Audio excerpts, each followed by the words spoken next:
Bonjour tout le monde et bienvenue une fois de plus à la méthode Sabla. Aujourd'hui, nous allons parler d'une thématique, d'un sujet qui porte sur comment maîtriser l'analyse situationnelle d'une transaction commerciale. Lors des précédentes masterclass, vous avez dû déduire que la vente est un ensemble d'interactions entre deux personnes. Qui dit personne dit être humain. Et ces deux êtres humains, c'est d'une part le commercial et d'autre part le client.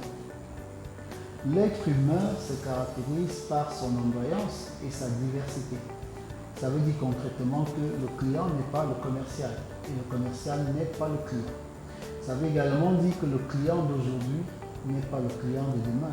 La même personne que vous avez vue aujourd'hui ne va pas afficher le même état émotionnel demain, ni dans 2 jours, ni dans une semaine. Ce qui rend la vente, le processus de vente, compliqué.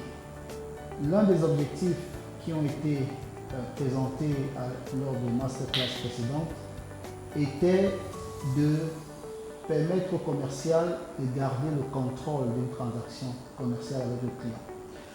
Face à cette situation de l'ondoyance et la diversité de l'être humain, qui est le client, comment réussir à identifier les repères qui vont vous sauver la transaction et vous permettre ainsi de bien analyser la transaction dans une situation précise dans laquelle vous vous retrouvez.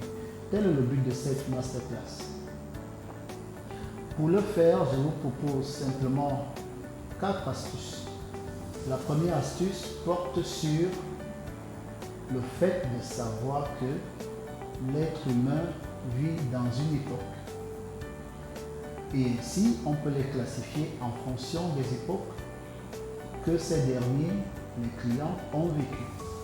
Vous pouvez avoir un client qui est âgé de 80 ans, un autre de 60 ans, un autre de 40, ainsi de suite. Et il y a une théorie simple qui permet de classifier les âges et de les comprendre. La première classe d'âge, on les appelle les builders. C'est ces gens-là qui sont nés avant 1945. Après les builders, vous avez les baby boomers. Les baby boomers, c'est ceux-là qui sont nés entre la fin de la Deuxième Guerre mondiale et, chez nous en Afrique subsaharienne francophone, l'avènement des indépendances. Donc, en d'autres termes, entre 1945 et 1960. La troisième catégorie, c'est la génération X, qui est née après les indépendances jusqu'en fin année 70. Ça correspond à l'avènement de la télé pour ceux qui étaient déjà nés à cette période-là. Ensuite, vous avez la génération Y qui, elle, est née dans les années 80 jusqu'en fin 95, ce qui correspond à peu près à la période avant l'avènement de la dévaluation du franc CFA.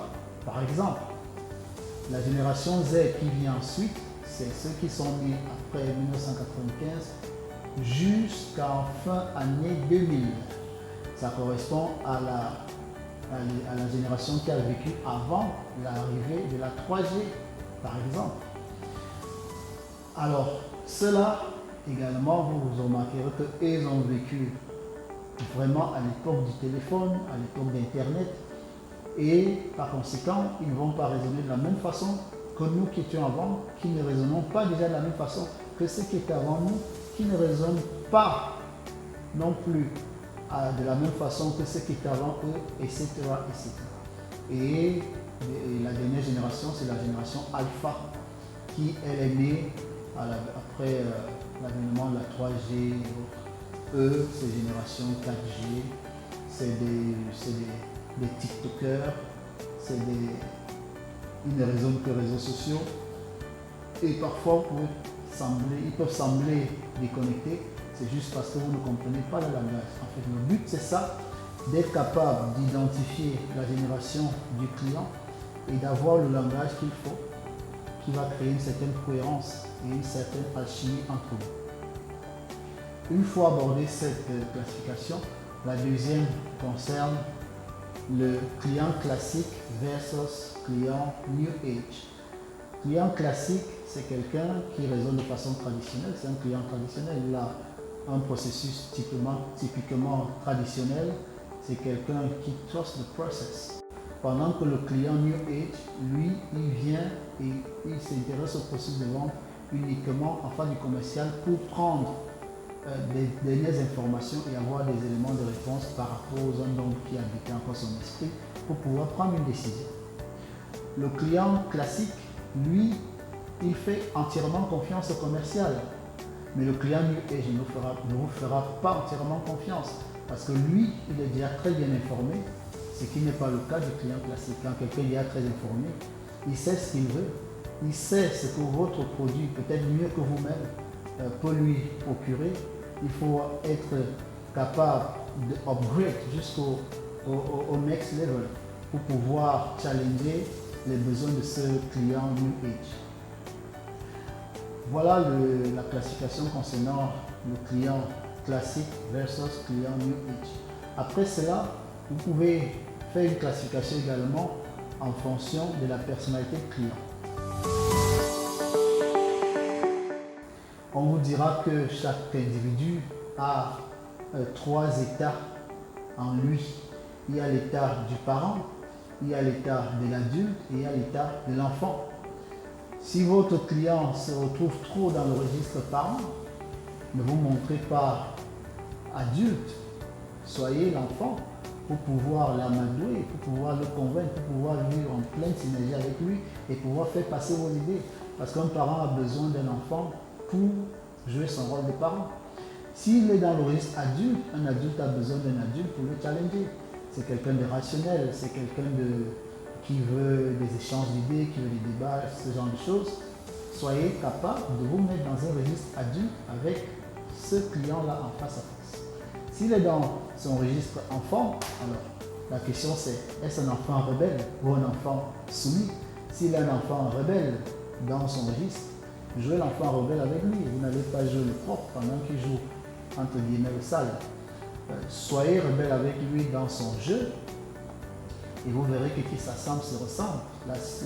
La synergie va mieux se dérouler et vous pourrez mieux faire passer vos idées. S'il est enfant soumis, n'allez pas dans ce cas, sortez de là et devenez par exemple le parent. Tout ce que je vous dis, c'est juste des exemples, ça ne s'applique pas à 100% de façon rationnelle, mais c'est des petites astuces pour que vous puissiez identifier le registre dans lequel le client se trouve et voir dans quel registre vous, derrière, vous pourrez vous mettre. Et la dernière classification, c'est la couleur de la personnalité. Les chercheurs ont démontré que chaque être humain a à peu près plus de 120 personnalités enfouies en lui. Il n'est pas facile de les lister, mais il y a d'autres études qui ont montré qu'il y a 4 principaux types de personnalités qu'on a identifiés par des couleurs. Ainsi, on parle des couleurs extraverties et des couleurs introverties. Les couleurs extraverties, vous avez le rouge et le vert. Et les couleurs introverties, vous avez le bleu et le jaune. Voilà quelques astuces pour pouvoir cadrer un client dans une situation précise et avoir l'attitude, le comportement correspondant à ce registre-là pour que vous puissiez améliorer la transaction et avoir le contrôle de cette transaction commerciale. J'espère que vous avez apprécié, surtout partagez autour de vous et rendez-vous à la prochaine séance. À bientôt.